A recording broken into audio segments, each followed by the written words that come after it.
You must have been with Prime Minister Rao during the Ayodhya, the Yes, demolition. So it must have been politically and security-wise kind of a tense situation. Any memories from those times? Yes.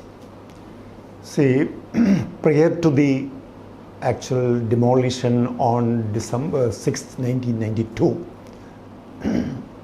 there were intelligence bureau chief, others coming and going, a lot of things, were happening there. And he was also taken by surprise, as far as I know. It was a Sunday. He was taking rest in 3rd RCR out of the race course road complex. 3rd RCR is where he lives. It was a normal Sunday. He was on computer. Suddenly this demolition news comes in the TV, and the PA, one Pandey was on duty, old man. He runs to the Prime Minister, informs him. He normally doesn't come to the PA's room, Prime Minister. He immediately comes to the PA's room, started calling everybody, Chief Minister, these others, to confirm. So from the look of it, he was also taken by surprise. Though there were allegations that he had given sort of tacit approval or but then that would be very uncharitable to say. And moreover, subsequently he was interacting with several people. I happened to overhear one or two things which he mentioned. He says, there is an elected government in power, Chief Minister. Mr. Kalyan Singh was the Chief Minister at that time. Secondly, he gives an affidavit in the Supreme Court that his government will protect the building, the structure. It is like if a mother kills her own baby, what can the government or the law do? An elected Chief Minister, as an additional precaution, there is an affidavit filed in the court that he will protect the building. Why should I remove him in advance from power? If that is a mistake, that is a mistake. But that was Mr. Rao. He wouldn't, if you borrow that word, he wouldn't be proactive on such situations. That was the perhaps only thing he could be charged of. Otherwise, he was not, to my knowledge, to the best of my knowledge, he was not party to it. And another occasion I had heard him telling, if the SHO, police station in charge, SHO himself indulges in looting, what can the government do? They can do something after the event is over. If he himself goes to the road and loots the people, you can act only after the event is over. So that kind of a publicity given, like he was party to it or he had been in the knowledge of it, is only thing is that he did not dismiss, through the presidential intervention, dismiss the government in power which was elected to power recently. And that day I had seen, coming to the point, like the whole afternoon, like it happened sometime at 10 o'clock or so in the morning. He was busy talking to the chief ministers, telling them to control, the crowd, take care of the law and order situation. Like that, he was in full control of things, but he was naturally very upset. He was very upset about that. But as he says, he wouldn't give too much of explanation. That was his style, as I understand. For example, he wouldn't tell it in so many words that, by using the PR mechanism, that he was never a party to the other. People say, and he has his own strong belief that he was not party to it. But he wouldn't go about telling everyone and using all the machinery that this happened this way and all that. Kind of a PR work he was not doing. By temperamentally he was not doing that, for whatever the matter. He would just go by his conscience. That type of a person he was, to my humble understanding of the gentleman. And on the security side, was there, obviously there would have been a higher threat perception post the demolition. Yes. So how was that front, like were there intel inputs coming? There was heightened inputs of, threat perception was very high those days. And what followed is known to everybody. In Bombay and other places, there was, comparatively, Kerala was peaceful. Other places, we had troubles, especially in Bombay. And he was continuously monitoring the situation and instructing the chief ministers to control and, but nowhere he was trying to explain. That was not his style of functioning.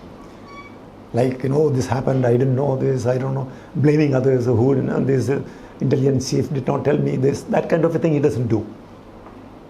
So, one doesn't know, and that leaves enough scope for people to accuse him of being a party to it, or at least tacitly approving it. This lack of proactiveness that you're talking about, Yes. was it his trait or was it only about this particular incident? It is trait. It is a trait. That is why this slightly politics, but I can't, help telling it now since you raised a question. Like, there would be groups of Congress leaders coming from opposition-ruled states and requesting him, "Saab udhar wo chal raha hai, ye chal raha hai, gadbad chal raha hai, it is, if you can remove him, we are going to win." And Mr. Rao would listen to them patiently and would give them a very disappointing answer. That is, I'm not going to do that. He has been elected, and if you are very sure, you work hard and wait for the term to complete. And the disappointed leaders would be going back, accusing him of inaction, of not being enough, dynamic enough or proactive. Because those who are coming and requesting, they have nothing to lose. They have something to gain only, because there is at least 50% chance of their coming back to power. And if it doesn't, the same party would continue and they don't lose anything. But as a Prime Minister, he wouldn't do that. That is his trait. He wouldn't, like, for example, any other person to become more popular within the party, more acceptable to a party, could have thought of doing such schemes, but he is not the one. And to that extent, some of the party men did not like him, because he wouldn't, oblige them with such. It was during Rao's term that his ISRO spy case was came up, no? So a group. Yes. So the Congress was not happy with Karnagaran and they wanted to remove him. So the story is like that. They went and told Rao, this man is claiming that he made Rao the Prime Minister. That is the story. And people say Rao also had a hand in connecting this Karnagaran with ISRO spy case, which was I think that was real piece of imagination. Incidentally, part of your story is correct, in the sense all the leaders of the parties of the UF had visited the Prime Minister and told him categorically that if Mr. Karunakaran was not removed, party is going to pay very heavily for that. And again, to the best of my knowledge, it was only M.V. Raghavan, but he was the only MLA of his party, right? Who didn't want a change. All other party leaders who reached there on a night, I remember, all these leaders had reached there. And again, I, quote unquote, to the best of my knowledge, all of them wanted leadership change, except Mr. M.V. Raghavan. And naturally, as a Prime Minister and leader of the Congress party, when all the parties involved in the, front is requesting for a change of leadership, he couldn't have said no to it.